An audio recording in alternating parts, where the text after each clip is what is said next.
If you're running multi-region deployments on Azure and you're still finding out about connectivity issues from your users, you're doing it wrong. I just helped a team cut their mean time to detection from 45 minutes down to under 2 minutes, and I'm going to show you exactly how they did it. Hey everyone, welcome back to the Network Ninja Cloudcast.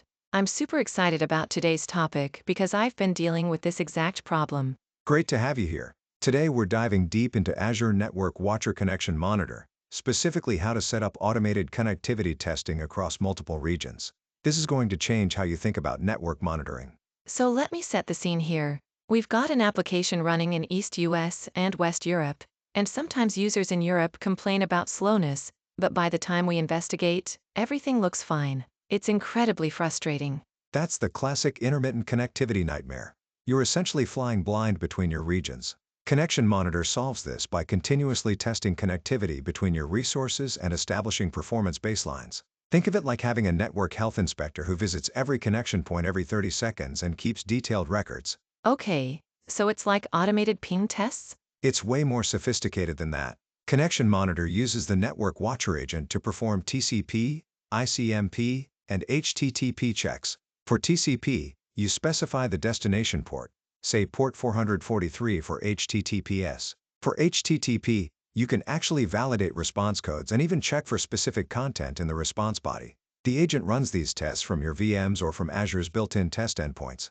Wait, so I need to install something on my VMs? For VM to VM testing, yes, you need the Network Watcher extension. On Linux, it's Microsoft.azure.network-watcher.network-watcher agent Linux, and on Windows it's the Network Watcher Agent Windows extension. But here's the cool part. If you're testing connectivity to external endpoints or Azure PaaS services, you can use Azure's built-in monitoring locations without touching your VMs at all. That's actually really helpful. So how do I set up a test between my East US and West Europe deployments? Let's walk through it. In the Azure portal, navigate to Network Watcher, then Connection Monitor. You'll create a test group with 3 components: sources, destinations, and test configurations. Your source could be a VM in East US with the Network Watcher extension. Your destination is your VM or load balancer in West Europe. The test configuration defines the protocol, port, and frequency. What frequency should I use? I don't want to hammer my network. Great question. The minimum interval is 30 seconds, and the maximum is 1800 seconds. For critical production paths, I recommend 30 to 60 seconds. For less critical connections, 300 seconds is reasonable. Keep in mind, Connection Monitor pricing is based on the number of tests performed. So at 30-second intervals, you're looking at roughly 2,880 tests per day per test configuration. You mentioned performance baselines earlier. How does that actually work? This is where Connection Monitor really shines. It tracks 3 key metrics over time: check failed %, round trip time in milliseconds, and checks failed count. After running for a few days, you'll see your normal baseline. For example, your East US to West Europe latency might baseline at 80 to 90 milliseconds. You then set alert thresholds, say trigger an alert if round trip time exceeds 150 milliseconds or if check failed % goes above 5%.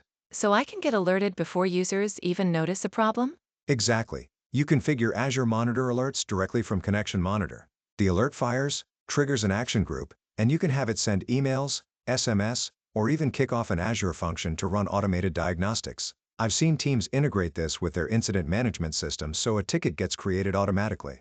This is making so much sense now. What's the biggest mistake people make when setting this up? 2 things I see constantly.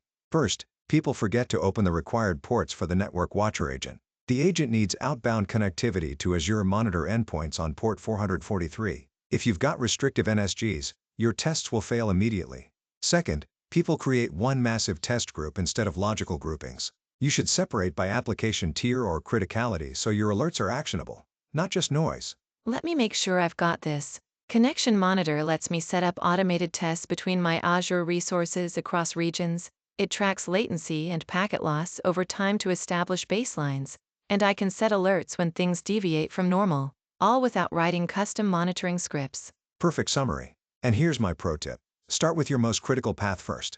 Set up Connection Monitor between your web tier and database tier. Let it run for a week. Then use that baseline data to set realistic alert thresholds. Don't guess at thresholds. Let the data tell you what's normal. I'm literally going to set this up right after we finish recording. That's it for today's episode. If you found this helpful, please hit that like button and subscribe to the channel. And share this with anyone who's managing multi-region Azure deployments. This is a game changer. Thanks for watching the Network Ninja Cloudcast. See you in the next one.